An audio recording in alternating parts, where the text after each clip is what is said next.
Hello and welcome to another ROFFS update of ocean conditions using satellite sea surface temperature and ocean color chlorophyll imagery from the weekend of March 16th through 17th, 2025. Overall, we've observed the Gulf Stream extending through the Florida Straits, particularly off the Keys, getting up to about 81 degrees, cooling to 79 to 78 off of central and northern Florida, and then approximately 76 to 75 off of North Carolina. Starting to the south and working our way north, we can see a number of eddies in the area, which will circulate favorable Gulf Stream water inshore, generally leading to better fishing. Overall, we can see an eddy here off of the Keys circulating water inshore, particularly in the Marathon to Key West area, as well as one here off of the Key Largo area.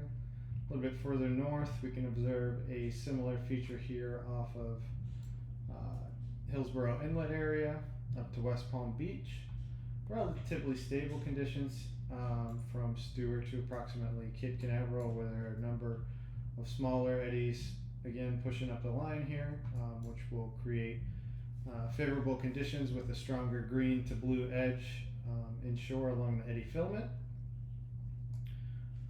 Additionally, one here up off of the Charleston area, and then to the north here we do see some cloud cover, more or less masking, creating a little bit more difficult viewing conditions, but we can see an eddy circulating some water inshore here, as well as inshore here off of the Cape Fear area and off of the Cape Lookout to Cape Hatteras area.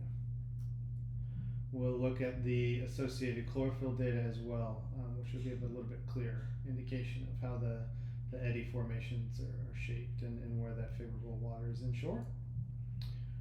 Looking along the eastern side of the Gulf Stream real quick, particularly off of southern and central Florida, we can see a relatively large eddy here, which is actually pushing the eastern side of the Gulf Stream further east, but is also pulling some of this cooler Bahamas blue water north here.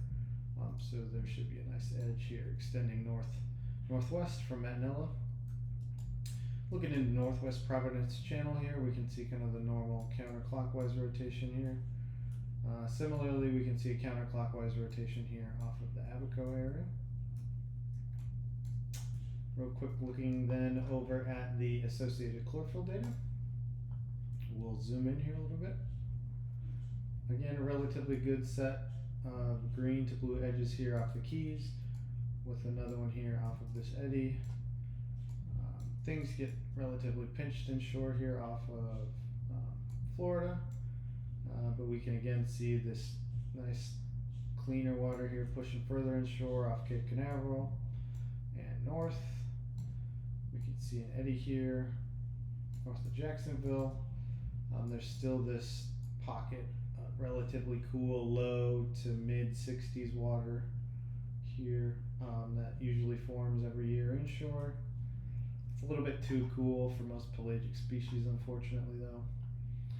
We can see again with a little bit greater clarity here this eddy off of the Georgetown area, as well as an eddy here off of Cape Fear and Cape Lookout.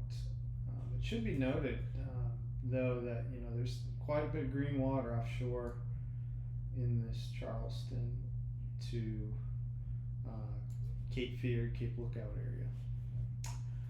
So if you are going out for wahoo in particular, just keep in mind it might be a little bit green, and look for that little bit cleaner green water, and anything over 69 degrees essentially. If you keep heading offshore until you hit clean water, it's going to be a pretty long ride, and you're going to be heading out pretty far. So with that, for the most recent analysis of your area, you can order online at ROFFS.com. You can give us a call at 321-723-5759, or you can email us at fishing@roffs.com. Thank you very much. Tight lines.